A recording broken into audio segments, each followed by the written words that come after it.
Hey guys, welcome to R Keynotes. In this video, I'm going to show you how to convert the jar file into an EXE file. In the previous video, we have seen how to do form validation with event handling. I have mentioned the link in the description box. If you have not watched the video, please do check the video. Let's dive into the video now. So this is my software, my new software. This is my project. And then I have two JFrame forms. One is login and another one is something like registration form.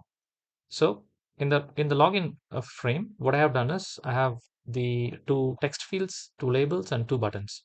Okay, so now I'm going to change few properties of this form. Like I don't want the minimize, maximize, close buttons. Okay, so that what you have to do is in properties, you have to just check this option called undecorated. All right, and I want to generate this particular form in center of my screen. So it should always pop up in the center of my screen. So we have to check this option, generate center. Okay, now if I click on submit button, if my username password got matched, and it should go to the another form. That means this registration form. Right now I kept it empty. I haven't designed anything. Okay, now there is a back button in this, and then if I click this, it should go to the login page. So before that, I'll show you the code which I have done in the inside the submit button. Just double click the submit button, and you can see that there are two variables, user and pass. These are all the two fields, that is text field one and J password field one. I'm going to get the text, and then I'll put it in this variable. Then here I'm using if else to compare my username password. Here I have a static username password. That means ABC password and 123 is my ABC is my username and 123 is my password. If these values are equal, then I'm just going to say that success, dialog box will be shown. Then this step is most important. Like I'm creating the object for the another form which I want to show. That means the name of the form is registration form, right? You have to use the same name as it is. That means the class name. Fine. And then here I need to set it as visible. So if you set it as visible, once your login is done, then this form will be visible. Then obviously we need to hide the form which we don't use. That means login is already done. So this is a login page, right? So I'm saying this dot set visible false means this particular login form will be hidden. If my username don't match, then I'm showing this message failed. Okay, so there. This is what the code which I have done in this login.java form. Now the next form, registration form. Here inside this back to login button, I have just created again object for this particular form, that means login, and then I'm setting it as visible, and then I'm setting the current form, that means the registration form false, so that it will be hidden, right? So this is the uh, code which I have done, a simple code for just for the demo purpose. Okay, after this, now if you run the project, let me say run, and here the username is ABC and the password is 123. If I say submit, and it is going to show the successful message, and the form 2 will be visible. And if I say back to login, it shows the login button. Now you see that the second form is hidden. And then if I say close, the form will get closed. That's it. So after this, what you have to do is, first thing is you have to go to properties and then run. And then you have to set the main class, which you have to go to browse. And then here I have two JFrame forms so that it is displaying two main classes. If you have 5 forms, 10 forms, it is going to display all the forms over here. You need to choose which form to be executed first when you run the project. So I want this login page to be executed first, so that you have to select it as the main class. All right. So once you do this, and then you have to just clean and build once. If you do that, it will generate a jar file. Now the jar file will be there in the project folder alone. My new software, dist is the folder name, and then you can see that the jar file got created. So how to check it out? Just go to documents and NetBeans project, open your project folder, and then dist. There you can see that executable jar, JAR, Java archive. Okay. Now we need to convert this jar file into EXE file. For that, I'm going to use one software which is available here.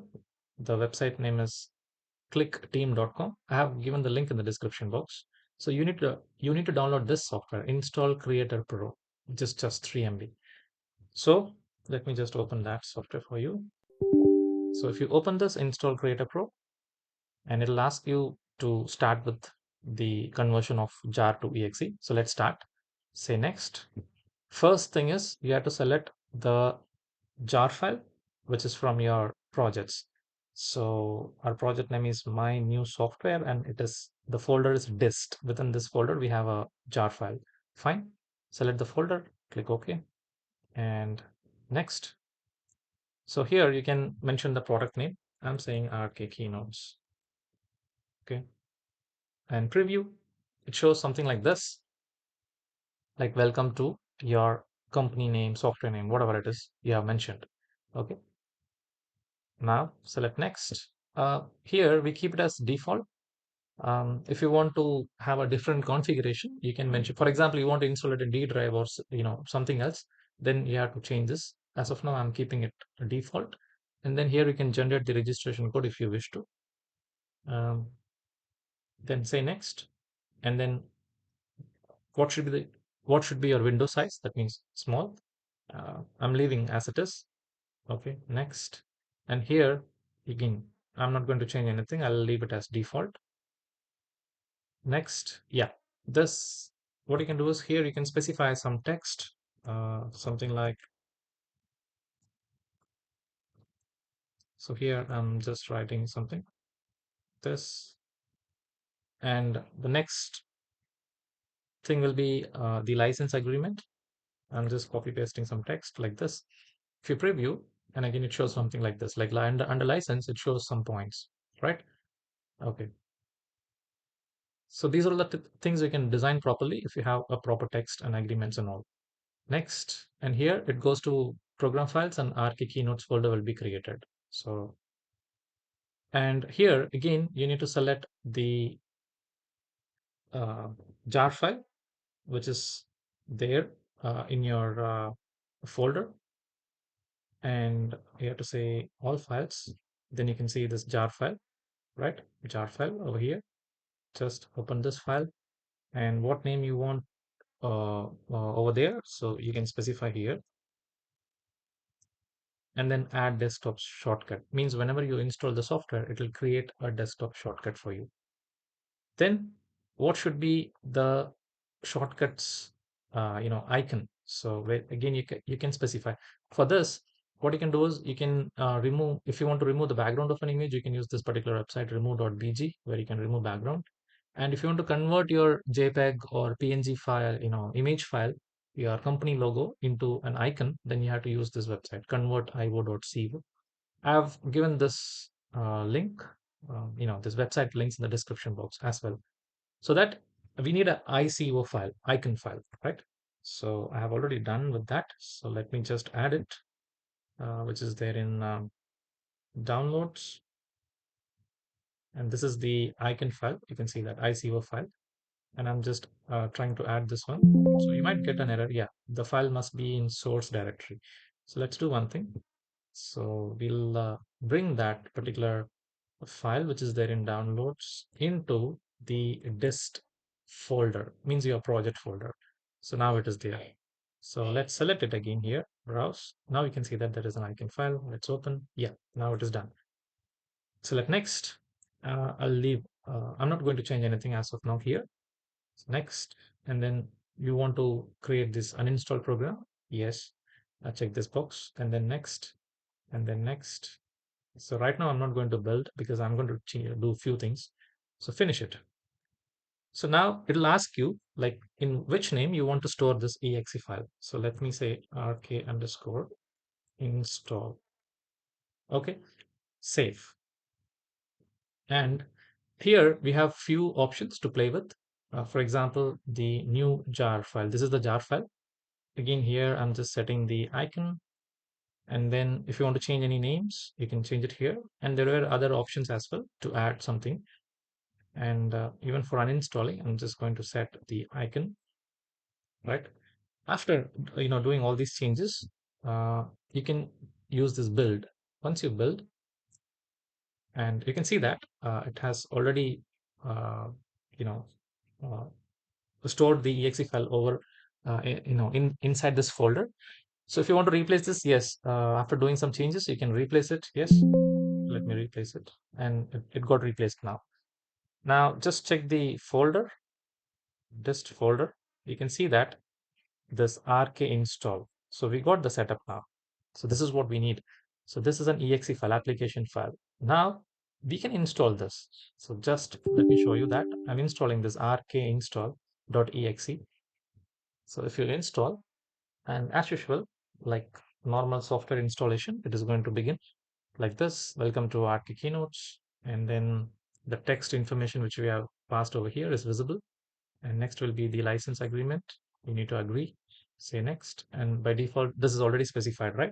Program files and rk keynotes will be created. Yes. And then start. So the installation is done now. Exit. So what you can do is now we need to just check it out. You can see that this is the desktop shortcut which is created just now. And then now if you open this, it will directly execute the jar file. And then right now I can log in here. So I'm just saying submit. Yes. And there is a form. Back to login and then close it. Yes. So this is done. So this is how you can convert your jar file to exe file. Now let me just show you a few more things. Like let's see where is the folder created in the C drive.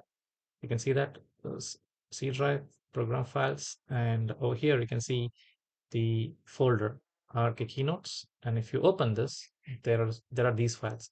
Now you can see that there is something called uninstall. If you want to uninstall, you can uninstall the software. Before that, let's check all the programs, all apps you can see, and here you can see the RK Keynotes got installed over here, right?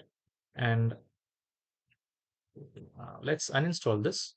If you uninstall, yes, we can do that. And the complete folder and all the shortcuts and everything will be removed. Fine. See, right now there is no RK Keynotes, and even the shortcut got removed. So this is how you can convert a jar file to exe, and you can perform installation and uninstallation as well. So hope you like this video. If you like the video, hit the like button and do subscribe my channel. Thank you. And if you have any comments, please leave your comments in the comment section. Thank you, and thanks for watching the video.